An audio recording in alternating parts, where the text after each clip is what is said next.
இன்றைக்கு உலகம் முழுவதுமாக ஸ்தோத்திரம் இந்த இயேசு கிறிஸ்துவனுடையதான குருத்தோலை ஞாயிறாக கடைபிடித்து வருகிறார்கள்.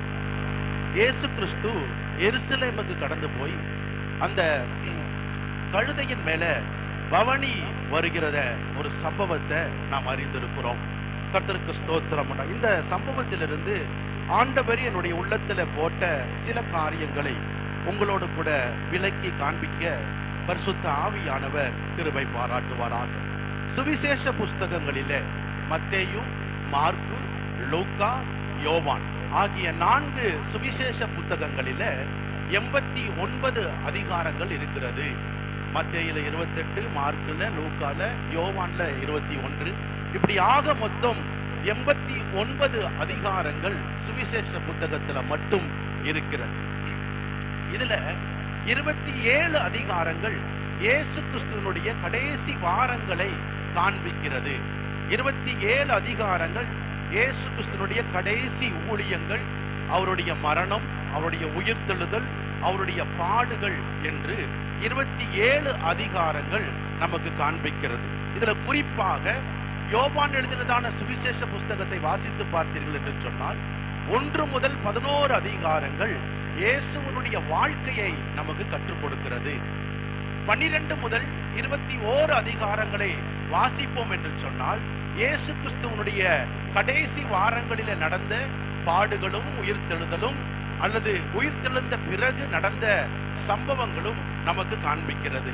கர்த்தருக்கு ஸ்தோத்திரம். இப்படி பைபிள்ல சுவிசேஷ புத்தகங்களில இயேசு கிறிஸ்துவனுடைய கடைசி வார நிகழ்வுகளை மிக முக்கியத்துவப்படுத்தி இருப்பாங்க. பிலாத்து இடத்துல போனது, அடுத்தது வேற ஏரோது ராஜா கிட்ட போனது, அவருடைய பாடுகள், சிலுவைகள், அவர் நமக்காக ஏற்றுக்கொண்டதான கன்னத்தின் அடிகள், கர்த்தருக்கு ஸ்தோத்திரம், முதுகில வாரினால் அடிக்கப்பட்ட, இப்படி பல சம்பவங்களை சுவிசேஷ புத்தகங்கள் மிக முக்கியமாக நமக்கு காண்பிக்கிறது. கர்த்தருக்கு ஸ்தோத்திரம். இப்படி நடந்த இயேசு கிறிஸ்து ஒரு நாள் கழுதை மேல அவர் நடந்து சென்றார். அவருடைய ஊழிய கடைசி வாரங்களில நடந்த ஒரு சம்பவம் தான் இயேசு கிறிஸ்து கழுதை மேல கடந்து போனார். இயேசு கிறிஸ்துனுடைய அந்த கழுதையுடைய பவனி மிக முக்கியமாக வேதம் சொல்லப்பட்டிருக்கிறது. இயேசு கிறிஸ்து ஏறக்குறைய சுமார் 40,000 கிலோமீட்டர் அவர் நடந்தே ஊழியம் செய்திருக்கிறார். எத்தனை கிலோமீட்டர்? 40,000 கிலோமீட்டர். அப்போ ஒரு வல்லுநர்கள் சொல்றாங்க, இந்த பூமியை சுத்தி வந்து பாத்தீங்கன்னா 40,000 கிலோமீட்டர் கணக்கு வருமா. கர்த்தருக்கு ஸ்தோத்திரம். அப்ப இயேசு கிறிஸ்து பூமி முழுவதும் சுற்றி வந்த அந்த தொலைவு நமக்கு காண்பிக்கிறது.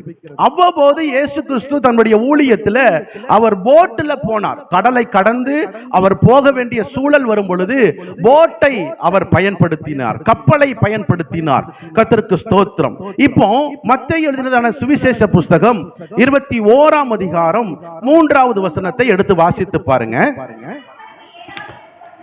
ஒருவன் உனக்கு ஏதாகிலும் சொன்னால் இவைகள் ஆண்டவருக்கு வேண்டும் என்று சொல்லுங்கள் என்று நாம் அங்கு வாசிக்கிறோம். ஆமென் சொல்லுங்களேன். இந்த சம்பவம் வருடம் வருடம் நாம் தியானிக்கின்ற ஒன்றுதான். இங்கே இயேசு கிறிஸ்து எருசலேமுக்கு சமீபமாய் அவர் வருகிறார். ஒலிவமலைக்கு அருகான பெத்பகாயு வந்தபோது இயேசுவானவர் 2 சீஷர்களை கூப்பிட்டு, எதிரே இருக்கிற கிராமத்துக்கு போங்கள், அங்க ஒரு கழுதை குட்டி கட்டப்பட்டிருக்கும், அந்த கழுதை குட்டியை அவிழ்த்து கொண்டு வாருங்கள். அப்படி வரும்போது உங்களிடத்துல யாராவது ஏன் அவுக்கிறப்பா, கழுதையை ஏன் அவுக்கிற அப்படின்னு கேட்டா இது ஆண்டவருக்கு வேண்டும் என்று சொல்லுங்கள். ஒரு ஆமென் சொல்லுங்களேன். கர்த்தருக்கு ஸ்தோத்திரம். நல்லா கவனிக்கணும். இங்க இயேசு கிறிஸ்து நடந்து ஊழியம் செய்தார், போட்ல போனார். அடுத்தது இங்க நாம் பார்க்கிறோம் கழுதை மேல அவர் கடந்து போனார். ஒருவேளை ஆவியானவர் என்னுடைய சிந்தையில போட்ட சில வெளிப்பாடோடு கூட உங்களோடு கூட நான் பேசுகிறேன். இயேசு கிறிஸ்து ஒரு குதிரையை செலக்ட் பண்ணிருக்கலாம், அல்லது ஒரு யானையை செலக்ட் பண்ணிருக்கலாம், ஏன் ஒரு மாட்டை செலக்ட் பண்ணிருக்கலாம். எதற்காக இயேசு கிறிஸ்து கழுதையை செலக்ட் பண்ணணும் அப்படின்னு நம்ம பார்த்தோம்னா, சகரியா எழுதினதான சிறிய தீர்க்கதரிசன புஸ்தகத்தை திருப்பிக் கொள்ளுங்க. அதனுடைய 9ஆம் அதிகாரம் 9வது வசனம். பைபிள் வச்சிருக்கிற அத்தனை பேரும் திருப்புங்க. சகரியா எழுதின சிறிய தீர்க்கதரிசன புஸ்தகம் 9ஆம் அதிகாரம் 9ஆம் வசனம். மிகவும் களிகூறு, எருசலேம் குமாரத்தியே, உன் ராஜா உன்னிடத்தில் வருகிறார்.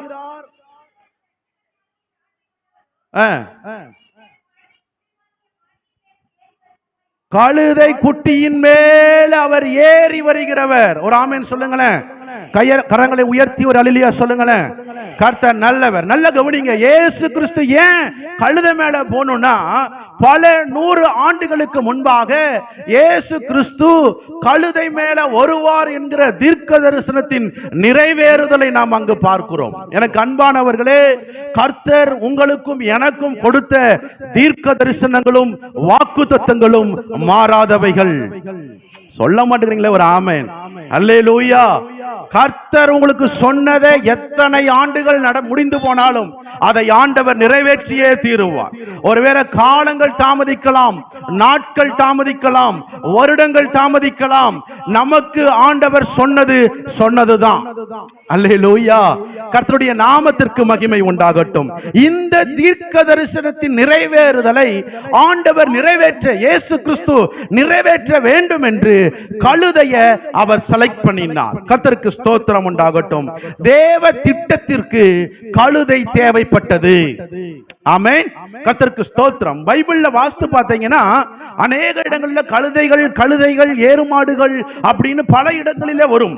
ஆனால் 2 இடத்துல மாத்திரம்தான் கழுதை ரொம்ப முக்கியத்துவப்படுத்திருக்கிறது. ஒன்று, பிழையாமை குறித்து நான் ஏற்கனவே பிரசங்கம் பண்ணியிருக்கிறேன். பிழையாமை சுமந்து சென்ற கழுதை தேவதூதனை கண்டது. அல்லேலூயா. இங்கே இயேசுவை ஒரு கழுதை சுமப்பதற்காக தேவ திட்டத்திற்குள்ள இந்த கழுதை வந்துச்சு. எனக்கு அன்பானவர்களே, இன்றைக்கு ஆண்டவர் உங்களையும் என்னையும் அந்த தேவ திட்டத்துக்குள்ள ஆண்டவர் கொண்டு வர விரும்புகிறார். அல்லேலூயா. தேவ திட்டத்துக்குள்ள இல்லாம அவுட் ஆஃப் பார்டர்ல நம்மளுடைய வாழ்க்கை பயணிக்கும்னா, பரிசுத்த ஆவியானவருடைய வழிநடத்துதலும் ஆவிக்குரிய சிந்தையும் இல்லாம நம்ம பயணிப்போம் என்று சொன்னால், மீண்டும் ஆண்டவர் ஒரு அறைகூவல் விடுவிக்கிறார். தேவ திட்டத்துக்குள் என் தேவ பிள்ளைகளாகிய நீங்களும் நானும் வர வேண்டும். அல்லேலூயா. கர்த்தருக்கு ஸ்தோத்திரம். இந்த சம்பவத்தை குறித்து பார்த்தீங்கன்னா, ஒரு சிலவங்க ஆண்டவருடைய சமூகத்தில் முன்னடப்பாரும் பின்னடப்பாரும் ஓசனா ஓசனா என்று பாடிக்கிட்டு போனாங்க. அவங்கெல்லாம் ஆண்டவருக்கு அவன் ரொம்ப பிடிச்சவங்களா, நெருக்கமானவங்களா அப்படின்னு பார்த்தா கிடையாது. ஆண்டவருக்கு மிகவும் நெருக்கமானது கட்டப்பட்ட ஒரு கழுதை, அடிமைத்தனமா இருந்த ஒரு கழுதை, இதுவரையிலும் யாரும் பயன்படுத்தாத ஒரு கழுதை. உங்களையும் என்னையும் ஆண்டவர் அப்படியே பார்க்கிறார். ஒருவேளை கட்டப்பட்ட அனுபவத்தில், அடிமைத்தனத்தின் அனுபவத்தில் எந்த யூஸ் என்னால இல்ல அப்படின்னு நினைக்கிறீங்கன்னா, இன்னைக்கு பரிசுத்த ஆவியானவர் சொல்றார், உங்களையும் என்னையும் தான் ஆண்டவர் யூஸ் பண்ண போறார். எத்தனை பேருக்கு ஆசை? அல்லேலூயா. என்னை ஆண்டவர் பயன்படுத்தணும். ஆமென் சொல்லுங்களேன். கர்த்தருக்கு ஸ்தோத்திரம். பரிசுத்த ஆவியினுடைய ஒத்தாசையோடு கூட இந்த பிரசங்கத்தை கேளுங்கள். அப்போ நம்மளுடைய வாழ்க்கையில ஆண்டவர் எதிர்பார்க்கிறது, என்னை வந்து ஓசன்னா ஓசன்னான்னு பாடுறவங்க எனக்கு தேவையில்ல, என்னை புரிந்து கொண்டவர்கள் தான் எனக்கு தேவை. ஆண்டவரை புரிஞ்சிக்கணும். ஆண்டவர் அந்த கழுதை புரிஞ்சிக்கிச்சு. ஆகையால் ஆண்டவர் ஸ்தோத்திரம், இயேசு கிறிஸ்து அந்த கழுதை மேல ஏறி உட்காரும் போது இதுவரை பயன்படுத்தாத கழுதை மிரண்டதுன்னு சொல்லல, அது ஓடுனது என்றும் பைபிள் சொல்லல. அந்த கழுதை சாப்பிட்டா போய்கிட்டே இருந்துச்சு. அல்லேலூயா சொல்லுங்களேன். அப்போ ஆண்டவருக்கு நாம் தேவையானவர்கள். எப்படிப்பட்டவர்கள் ஆண்டவருக்கு தேவை அப்படின்னு ஒரு 3 விஷயத்தை உங்களிடத்துல நான் பேச, இந்த சத்தியத்திலிருந்து பேச பரிசுத்த ஆவியானவர் கிருபை பாராட்டுவாராக. எப்படிப்பட்டவர்கள் எல்லாம் ஆண்டவருக்கு தேவை? ஒன்று, நாம் அங்க பார்த்தோம், அந்த கட்டப்பட்ட கழுதை ஆண்டவருக்கு தேவைப்பட்டது. ஆனா இங்க எப்படிப்பட்டவர்கள் எல்லாம் ஆண்டவருக்கு தேவைன்னு சொல்லி 3 விஷயத்தை ஆவியானவருடைய ஒத்தாசையோடு கூட ஆண்டவர் நம்மோடு கூட பேசுவாராக. ஒன்று, ஆர்வம் உள்ளவர்கள் ஆண்டவருக்கு தேவை. என்னவா?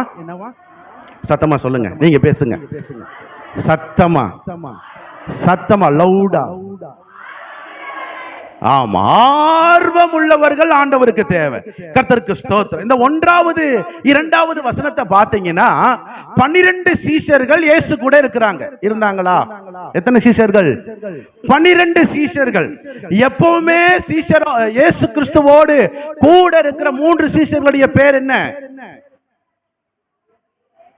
பேதுரு, யோவான், யாக்கோப்பு. அல்லேலூயா. இந்த 3 சீஷர்களும் எப்பவுமே இயேசு கூடயே இருப்பாங்க. இந்த 3 பேரை பார்த்து நீங்க போய் எதிர இருக்கிற கிராமத்துல போய் கழுதையை அவுத்துட்டு வாங்கன்னு ஆண்டவர் சொல்லல. இயேசு கிறிஸ்து ஒரு 2 பேரை கூப்பிடுறார். அது யாருன்னு பைபிள்ல சொல்லல. 2 சீஷர்களை கூப்பிட்டு நீங்க எதிர இருக்கிற கிராமத்துல போய் கழுதையை அவுத்துட்டு வாங்கன்றாங்க. அந்த 2 பேரும் ஆர்வமாய் கழுதையை அவுக்க போனாங்க. ஆமென் சொல்லுங்களேன். உடனே அந்த 2 சீஷர்களும் சொல்லி இருக்கலாம், ஏசப்பா உங்க கூட எப்பவுமே பேதுரு இருப்பாரு, யோவான் இருப்பாரு, யாக்கோப்பு இருப்பாரு, அவங்களை அனுப்பி வைங்க அப்படின்னு அந்த 2 சீஷர்களும் சொல்லல. கர்த்தருக்கு ஸ்தோத்திரம். அந்த 2 சீஷர்களும் எந்த மறுப்பும் சொல்லாம இயேசு சொன்னபடியே அந்த கழுதையை அவுப்பதற்காக ஆர்வமாய் கடந்து போனார்கள். அல்லேலூயா. இன்றைக்கும் ஆண்டவர் நம்மிடத்தில் எதிர்பார்க்கிறது என்ன? ஆர்வம் நமக்குள்ள இருக்கணும். கர்த்தருக்கு ஸ்தோத்திரம் உண்டாகட்டும்.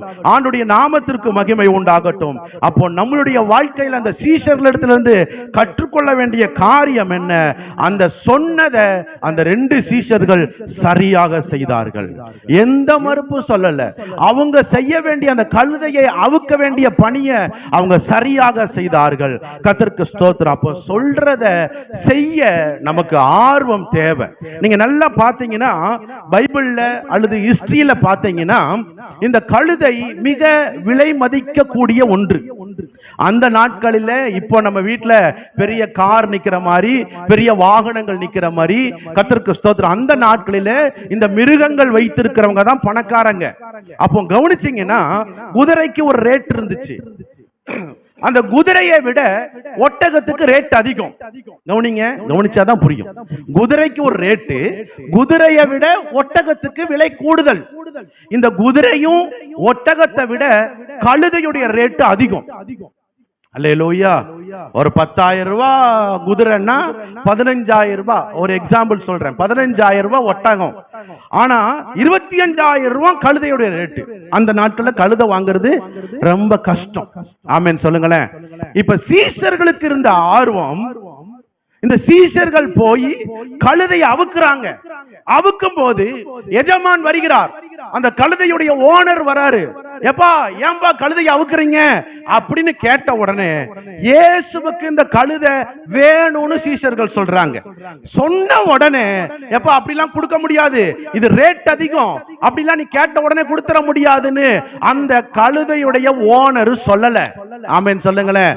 கழுதையுடைய ஓனருக்கு ஒரு ஆர்வம் வந்தது, என் கழுதை மேல இயேசு போக போகிறார். எத்தனை பேருக்கு புரியுது? ஆமென் சொல்லுங்களேன். அப்போ கழுதையை கொடுப்பதற்கு அந்த கழுதையுடைய ஓனருக்கு ஒரு ஆர்வம் இருந்தது. எனக்கு அன்பானவர்களே, இந்த ஸ்தோத்திரம் குருத்தோலை ஞாயிறு அன்று இந்த 21 மத்தேயு 21 அதிகாரத்திலிருந்து கடவுள் நமக்கு கற்றுக் கொடுக்கிற முதல் காரியம், நீங்களும் நானும் ஒரு ஆர்வம் உள்ளவர்களாயிருக்க வேண்டும். அல்லேலூயா. ஆலயம் அப்படின்ன உடனே ஒரு ஆர்வம் இருக்கணும். ஜெபன உடனே ஒரு ஆர்வம் இருக்கணும். ஊழியம் சொன்ன உடனே ஒரு ஆர்வம் இருக்கணும்.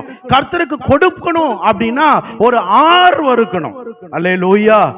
ஒரு தொலை ஞாயிறாவது, குட் ஃப்ரைடேவாவது என் வீட்டு ஸ்தோத்திரம் ஒர்க் தான் எனக்கு முக்கியம், எனக்கு இன்னைக்கு கம்பெனிக்கு போயே ஆகணும். நோ, உங்களுக்கு ஆலயத்து மேல ஆர்வம் இருக்கணுங்க. அப்படி ஆர்வம் உள்ளவர்கள் தான் ஆண்டவருக்கு தேவை. இருக்கீங்களா? சபைக்கு வரும்போதே ஒரு ஆர்வம் வரணும். இங்க வந்த உடனே பாட்டு பாடணுங்கிற ஒரு ஆர்வம் இருக்கணும். நல்ல பைபிள் படிக்கணும், கேட்கிற கொடுக்கிற பிரசங்கத்தை கவனிக்கணும் அப்படிங்கிற ஆர்வம் இருக்கணும். உங்க தனிப்பட்ட பர்சனல் லைஃப்ல ஜெபம் என்கிற ஸ்தோத்திரம், உபவாசம் என்கிற வேத வாசிப்பு என்கிற ஒரு ஆர்வம் இருக்கணும். அல்லேலூயா, அல்லேலூயா. ஆர்வம் இல்லாம பிரியாணி சாப்பிட முடியாது. நீங்க நல்லா பிரியாணி சாப்பிடணும்னு ஒரு ஆர்வத்தை கொண்டு வந்துடுங்க. எப்படினாலும் இன்னைக்கு நான் பிரியாணி சாப்பிட்டு தான் ஆவேன் பாருங்க, சாப்பிட்டுருவீங்க. அந்த ஆர்வம் இல்லாம, பசியே இல்லாம சோத்திரம் பிரியாணியை சாப்பிடுனா அங்க உள்ள போகாது. அல்லேலூயா.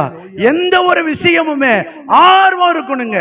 இந்த சீஷர்கள் 2 பேருக்கு ஒரு ஆர்வம் வந்தது. அந்த சோத்திரம் கழுதையினுடைய ஓனருக்கு ஒரு ஆர்வம் வந்தது. இன்னைக்கு ஜெபம், ஊழியம், தரிசனம், ஸ்தோத்திரம், ஆராதனை, ஸ்தோத்திரம், கூடுகை அப்படிங்கும் போது தேவ பிள்ளைகளாகிய உங்களுக்கும் எனக்கும் ஆர்வம் இருந்தால் கர்த்தர் நம்மை எடுத்து பயன்படுத்துவார். அல்லேலூயா. இன்னைக்கு பலருடைய ஆர்வம் எல்லாம் எப்படி போகுதுன்னு சொன்னா, தங்களுடைய படிப்பு மேல ஆர்வம், ஸ்தோத்திரம், நான் படிச்சு நல்ல மார்க் வாங்கணும் அந்த ஆர்வத்துல தான் ஓடிக்கிட்டு இருக்கிறாங்க. சிலவங்க பணம் சம்பாதிக்கணுங்கிற ஆர்வத்துல ஓடிட்டு இருக்கிறாங்க. கர்த்தருக்கு ஸ்தோத்திரம் உண்டாகட்டும். சிலவங்க வேலை தான் எனக்கு முக்கியம் அப்படிங்கிற ஆர்வத்தை காட்டி கொண்டிருக்கிறாங்க. சிலவங்க உலக வேலைக்காக, உலக காரியங்களுக்காக தங்களுடைய ஆர்வத்தை அதிகரித்துக்கிட்டே போறாங்க. சிலவங்க மேக்கப் போடுறதுக்கே தங்களுடைய ஆர்வத்தை காட்டுறாங்க. சிலவங்க பல புடவைகளை வாங்கி தங்க பீரோ ஃபுல்லா அடுக்கி வைக்கணும்னு ஆர்வம் காட்டுறாங்க. சிலவங்க எங்க சொந்தக்காரங்க ஏதாவது சொல்லிடுவாங்களான்னு சொந்தக்கார ஃபங்க்ஷனுக்கும் அதுக்கும் இதுக்குமே ஆர்வம் காட்டுறாங்க. தேவ ஆலயத்திற்கும் ஆராதனைக்கும் உங்கள் ஆர்வம் அதிகரிக்கட்டும். 4 பேர் ஆமென் சொன்னதுக்காக சோத்திரம். அல்லேலூயா. சில சபைகள் எல்லாம் குளறுபடி வருவதற்கான காரணம் என்னன்னா, ஆண்டவர் உங்களை ஆசீர்வதிப்பா, நீங்க நல்லா இருப்பீங்கன்னா அது எனக்கு, நீங்க உயர்வீங்க, வீடு கட்டுவீங்க, வண்டி வாங்குவீங்கன்னா எனக்கு, சிஸ்டர் நீங்க ஜெபம் பண்ணுங்க, பிரதர் நீங்க சர்ச்சுக்கு வாங்கன்னா அது எனக்கு இல்ல, இன்னைக்கு ஃபுல்லா அவங்களுக்கு. அல்லேலூயா. எது சொன்னாலும் ஏற்றுக்கொள்ளணும். ஆண்டவர் உங்களோடு கூட பேசி கொண்டிருக்கிறார் என்று நான் நம்புகிறேன். கர்த்தருக்கு ஸ்தோத்திரம். வாலண்டியர்ஸ் அப்படின்னு சொல்லுவாங்க. வாலண்டியர்ஸ் அப்படின்னா தமிழ் ஆக்கத்துல சொல்லப்பட்டிருக்கிறது தன்னார்வ தொண்டர்கள். ஆர்வமா வந்து உழைக்கிறவங்க தான் அவங்க. எந்த பயனுமே எதிர்பார்க்க மாட்டாங்க. நம்ம நாளும் விபிஎஸ் நடத்தின உடனே டீச்சர்ஸ்க்கெல்லாம் ஒரு கிஃப்ட் சொல்லுங்க, வாலண்டியர்ஸ்க்கெல்லாம் ஒரு கிஃப்ட். அந்த வாலண்டியர்ஸ்க்கு ஒரு கிஃப்ட் கொடுக்கலன்னா கொஞ்சம் வளைஞ்சு நெளிஞ்சு இருந்துச்சுன்னா அதுக்கு ஒரு சண்டை. ஆனா வாலண்டியர்ஸ் அப்படின்னா தன்னார்வ தொண்டர்கள். நீங்க ஆர்வமா செயல்படுவதுதான்.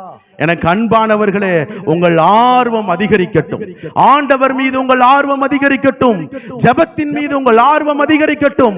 ஆலயத்தின் மீது உங்க ஆர்வம் அதிகரிக்கட்டும். அந்த ஆர்வம் உள்ளவர்கள் தான் ஆண்டவருக்கு தேவை. அந்த கழுதை ஆண்டவருக்கு தேவை. கட்டப்பட்ட கழுதை ஆண்டவருக்கு தேவைப்பட்டது. ஒன்று நான் சொல்லுகிறேன், ஆர்வம் உள்ளவர்கள் ஆண்டவருக்கு தேவை. அங்க ஆர்வமா வந்தவங்க கொஞ்சம் பேர் தான். கூட்டத்தோடு கூட்டமா சேர்ந்து முன்னடப்பாரும் பின்னடப்பாரும். கர்த்தருக்கு ஸ்தோத்திரம். தாவீதின் ராஜாவுக்கு ஓசன்னா ஓசன்னான்னு பாடிக்கிட்டு போனாங்களாம். ஆனா இயேசு பார்க்கிறார், இவங்கெல்லாம் ஆர்வமா வந்தது மாதிரி எனக்கு தெரியல அப்படின்னு சொல்லி அவங்கள பார்த்து ஆண்டவர் அழுதாராம். நான் அடுத்த பாயிண்ட் சொல்ல போறேன். ஆமென் சொல்லுங்களேன். அப்போ ஒன்று ஆர்வம் இருக்கணுங்க. சபைனா உங்களுக்கு ஒரு பக்தி வைராக்கியம் இருக்கணுங்க. ஆலயம்னா அப்படி இருக்கணுங்க. இருக்கீங்களா? ஆமா. ஜெபனா இப்படி இருக்கணுங்க. அல்லேலூயா. கர்த்தருக்கு ஸ்தோத்திரம். சர்ச் மேல உங்க வாஞ்சை எவ்வளவா இருக்கிறது? சங்கீதக்காரனாகிய தாவீது சொல்லுகிறார், நான் ஆலயத்திற்கு போவோம் என்று சொன்ன உடனே நான் மனமகிழ்ச்சியா இருந்தேன். ஞாயிற்றுக்கிழமை பிறந்த உடனே ஐயோ என் மக்களோடு கூட சேர்ந்து நான் ஆராதிக்க போகிறேன் அப்படிங்கிற ஆர்வம் தாவீது ராஜாவுக்கு இருந்தது. இன்றைக்கு நம்முடைய ஆர்வம் எது மேலங்க இருக்கு? நம்முடைய விருப்பம் எது மேலங்க இருக்கு? இன்றைக்கு நம்மை ஒரு விஷயம் யோசிப்போம், சிந்திப்போம். இரண்டாவது விஷயமாக யார் ஆண்டவருக்கு தேவை? ஒன்று ஆர்வம் உள்ளவர்கள் கடவுளுக்கு தேவை. இரண்டாவது யார் ஆண்டவருக்கு தேவைன்னா ஆராதிக்கிறவர்கள் ஆண்டவருக்கு தேவை. ஒன்று ஆர்வம் உள்ளவர்கள் கடவுளுக்கு தேவை. இரண்டாவது ஆராதிக்கிறவர்கள் ஆண்டவருக்கு தேவை. கடந்த ஆர்வம் இருக்கணும். இரண்டாவது விஷயம் ஆராதிக்கிறவர்களாய் நாம் இருக்க வேண்டும். அல்லேலூயா. சபைக்குள்ள வந்து வேடிக்கை பார்க்க கூடாது. எத்தனை வசனம் போர்டு வச்சிருக்காங்க, எத்தனை லைட் மாட்டி இருக்காங்க, எத்தனை ஃபேனை போட்டிருக்காங்க. முன்னாடி பாஸ்டர் இன்னைக்கு பவுடர் போடாம வந்துட்டாரு, நம்ம சபையில இல்ல. ஆமென். கர்த்தருக்கு ஸ்தோத்திரம் உண்டாகட்டும். நல்லா கவனிச்சு பாருங்க, ஆராதிக்க வாஞ்சை இருக்கணும். இங்க நீங்க நல்லா வாசித்தீங்கன்னா, இயேசு கிறிஸ்து கழுதை மேல ஏறின உடனே அங்க இருக்கிற ஜனங்கள் எல்லாம் வந்து தங்களுடைய மேல் வஸ்திரங்களை விரித்து அந்த கழுதைக்கு மேல பூசண போட்டாங்க. அப்புறம் இயேசு கிறிஸ்து கடந்து போகிற வழியெல்லாம் போட்டாங்க. என்னத்தை போட்டாங்க? வஸ்திரத்தை போட்டாங்க. பைபிள்ல நல்ல கூர்ந்து பார்த்தீங்கன்னா, ஒரு மனுஷன் ராஜாவா மாறிட்டாருன்னா அந்த ராஜ பதவியை ஏற்ற உடனே அவர் குதிரை மேலையோ சேனை மேலையோ அவரை பல்லாக்கு மேலையோ தூக்கிட்டு வருவாங்க. தூக்கிட்டு வரும்போது அங்க இருக்கிற ஜனங்கள் எல்லாம் வஸ்திரத்தை கலட்டி, மேல் வஸ்திரத்தை கலட்டி அவர் மேல போடுவாங்களாம். இதுதான் வழக்கம். இங்க நடந்த சம்பவத்தை நீங்க பாத்தீங்கன்னா, இயேசு கிறிஸ்து அந்த கழுதை மேல ஏறின உடனே மக்களுக்குள்ள இருந்த எண்ணங்கள் எல்லாம் எப்படி போனதுன்னா, அந்த நாட்களில் ரோம ஆட்சி நடந்து கொண்டிருக்கிறது. ரொம்ப கடுமையான ஆட்சி. அப்ப ரொம்ப கொடுமையான ஒரு ஆட்சி. அப்போ ரோம ஆட்சி மாறி யூதருக்கு ஒரு ராஜா வந்துட்டாரு அப்படிங்கிற தாட்டுக்குள்ள மக்கள் போய் அவரை ராஜாவாக வரவேற்றார்கள். அல்லேலூயா. உண்மையா ஆண்டவரை ஆராதிக்கணும். அவர் எனக்கு இயேசு கிறிஸ்து சுகம் கொடுக்கிறவர், அற்புதம் செய்கிறவர் அப்படிங்கிற எண்ணத்தை எல்லாம் மாற்றி எங்க சிறையிருப்ப இந்த ராஜா மாத்துவாருங்கிற ஒரு தாட்டுக்குள்ள அவங்க போயிட்டாங்க. அல்லேலூயா சொல்லுங்களேன். கர்த்தருக்கு ஸ்தோத்திரம் உண்டாகட்டும். எனக்கு அன்பானவர்களே, இயேசுவை புரிந்து நீங்களும் நானும் ஆராதிக்க வேண்டும். சத்தம் போட்டு லவுடா சவுண்ட் போடுறதல்ல ஆராதனை. உங்க மனது அளவுல ஆண்டுடைய சமூகத்துல உங்க இருதயத்தை ஊற்றி ஆராதிக்கணும். எத்தனை பேருக்கு புரியுது? சத்தம் போட்டு இங்க கொஞ்சம் பேர் சத்தம் போடுறாங்க, ஓசனா ஓசனா ஓசனா. அவங்களாம் இருதயத்தை ஊத்துனாங்களான்னு தெரியல. இயேசுவுக்கு தேவை உங்க இருதயம் ஊற்றப்படணும். அல்லேலூயா. நம்ம சில நேரத்துல பாட்டு பாடுவோம், கைதட்டி பாடி மகிழ்ந்திருப்போம், ஆனா கையே தட்டாம இருப்போம். பாட்டு எப்படி இருக்குது? கை தட்டி பாடி அந்த பாட்டு வரி நம்ம உள்ள போயிடுச்சுன்னா ஆட்டோமேட்டிக்கா கையை தட்டிடுவோம். அல்லேலூயா சொல்லுங்களேன். அப்போ ஆண்டவரை ஆராதிக்கிறது பெரும் சத்தம் அல்ல, உங்க இருதயத்தை ஊற்றி ஆராதிக்கணும், கிரயம் செலுத்தி ஆராதிக்கணும். பழைய ஏற்பாட்டுல முதலாக ஆராதனை எங்க தொடங்குதுன்னு சொல்லி பார்த்தீங்கன்னா, ஆதிகாமம் 22ஆம் அதிகாரத்துல ஸ்தோத்திரம், ஆபிரகாம் ஈசாக்கை பலி கொடுப்பதற்காக அவர் மோரியா தேசத்தில் இருக்கிற ஒரு மலையை செலக்ட் பண்ணி ஆண்டவர் காண்பித்த அந்த மலைக்கு நேராக கடந்து போகிறார். வேலையாட்களை கூட்டிக்கிட்டு போறார். வேலையாட்களை கூட்டிட்டு போகும் பொழுது அவர் தன்னுடைய வேலைக்காரர்களிடத்துல சொல்றாரு, நானும் என் மகனும் போய் தொழுது கொண்டு வருகிறோம். ஆமென் சொல்லுங்களேன். அங்கதான் ஆராதனை வருது. அப்ப ஆபிரகாம் ஆண்டவருக்கு முதலாக ஆராதனை செலுத்தும் பொழுது எல்லா விதத்திலையும் பராக்கிரமசாலி. அவங்ககிட்ட பொண்ணு இருக்கு, சொத்து இருக்கு, பணம் இருக்கு. ஏன் பைபிள் சொல்லப்படுகிறது, ஆபிரகாம் ஒரு செல்வ சீமானா இருந்தானோ. அவன மாதிரி பணக்காரன் யாரும் இல்லையா. அத்தனை பணங்களை பார்க்கிலும் தனக்கு மிகுந்த உயர்ந்த சொத்து எதுன்னு சொன்னா 25 வருஷம் காத்திருந்த தன் மகன் தான் அவனுக்கு சொத்து. எத்தனை பேருக்கு புரியுது? அந்த மகனை பலி கொடுப்பதற்காக கிரயம் செலுத்தி ஆராதிப்பதற்கு ஆபிரகாமுடைய இருதயம் பக்குவப்பட்டிருந்தது. எத்தனை பேருக்கு புரியுது?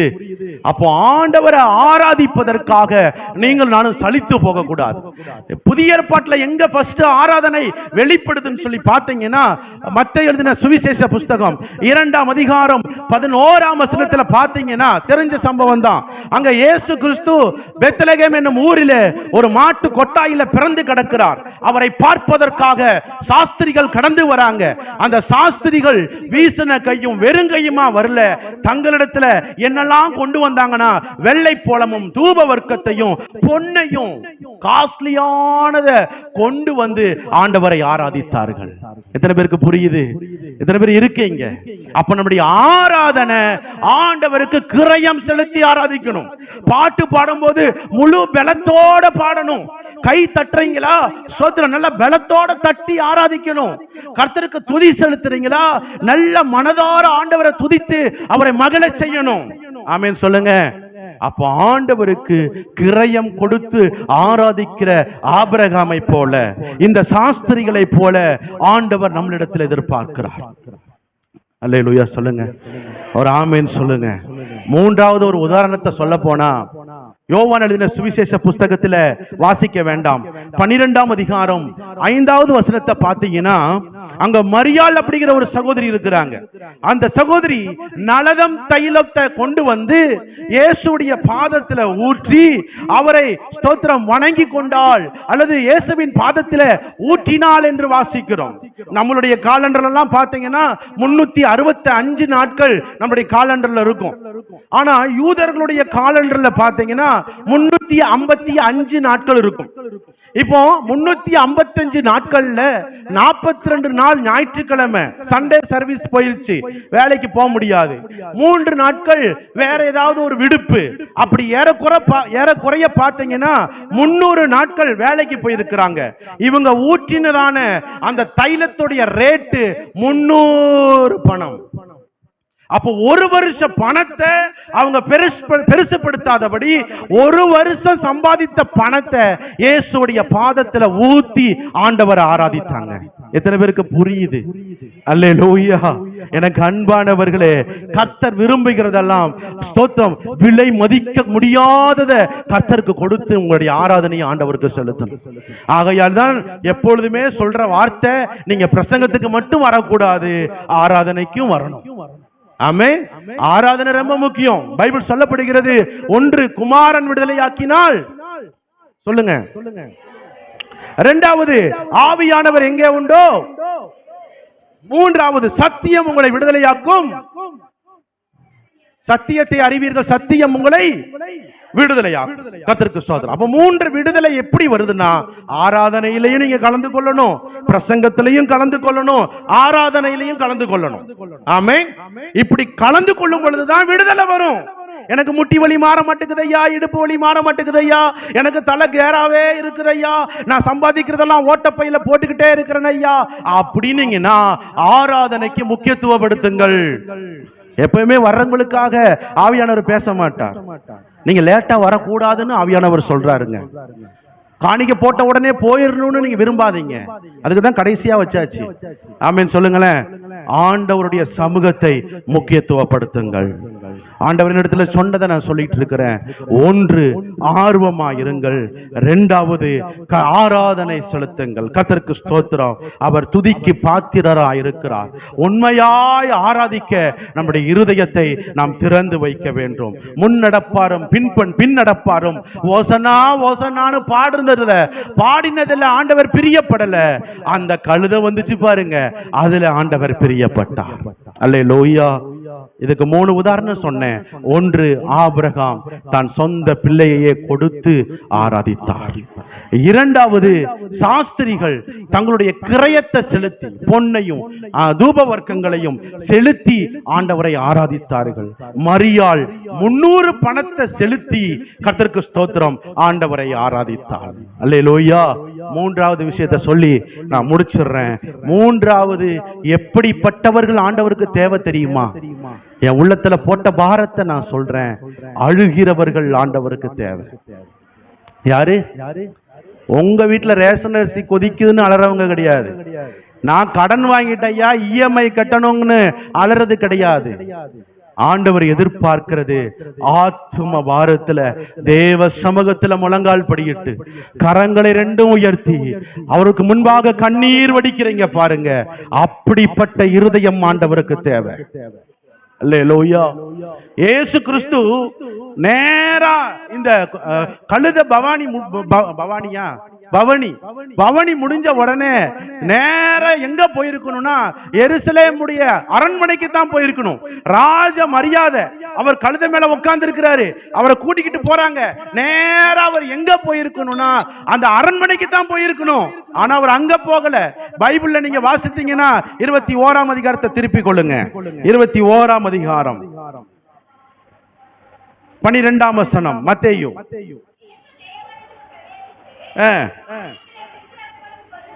இயேசு எங்க போனார்னா தேவ ஆலயத்திற்கு பிரவேசித்து ஆலயத்திலே விற்கிறவர்களும் கொள்ளுகிறவர்களும் ஆகிய யாவரையும் வெளியே துரத்தி காசுக்காரருடைய பலகைகளையும் புறா விற்கிறவர்களுடைய ஆசனங்களையும் என்ன பண்ணாராம்?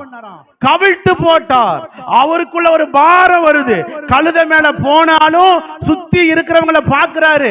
ஐயோ, என் பிரசங்கத்தை கேட்டவங்களாச்சே, நான் செஞ்ச அற்புதத்தை பார்த்தவங்களாச்சே, என் கூடயே இருந்து 5 அப்பத்தையும் 2 மீனையும் வாங்கி சாப்பிட்டவங்களாச்சே, உண்மையா மனம் திரும்பாம ஓசனா ஓசனான்னு பாடிக்கிட்டு வராங்களே அப்படிங்கிற ஒரு பாரம் இயேசு கிறிஸ்துவுக்குள்ள வந்தது.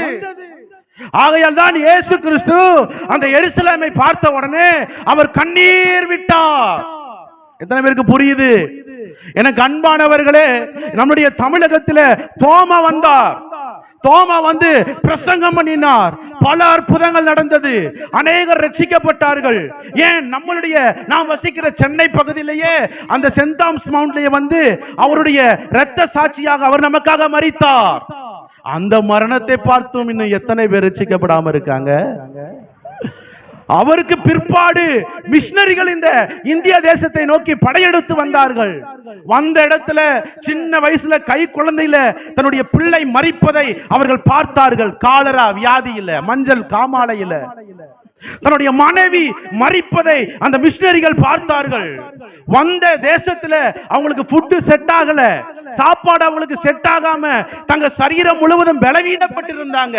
அவங்க நமக்காக தமிழ்ல இந்த வேதத்தை மொழிபெயர்த்தாங்க. பல இடங்களில், எனக்கு சரியா கிராமம் தெரியல, திருநெல்வேலியில மேல் சட்டையே போடாத பெண்களுக்கு மேல் சட்டை போட கற்றுக் கொடுத்தாங்க. தொழு நோய்களை தொட்டு குணப்படுத்தினாங்க. பள்ளி கல்வி அறிவில்லாத கிராமங்களில கல்விகளை ஏற்படுத்தினாங்க. சாப்பாடு இல்லாதவங்களுக்கு சாப்பாடு கொடுத்தாங்க. அவ்வளவு பிரயாசப்பட்டும் இன்னும் நம்முடைய இந்தியா தேசம், தமிழகம் ஏன் ரட்சிக்கப்படல?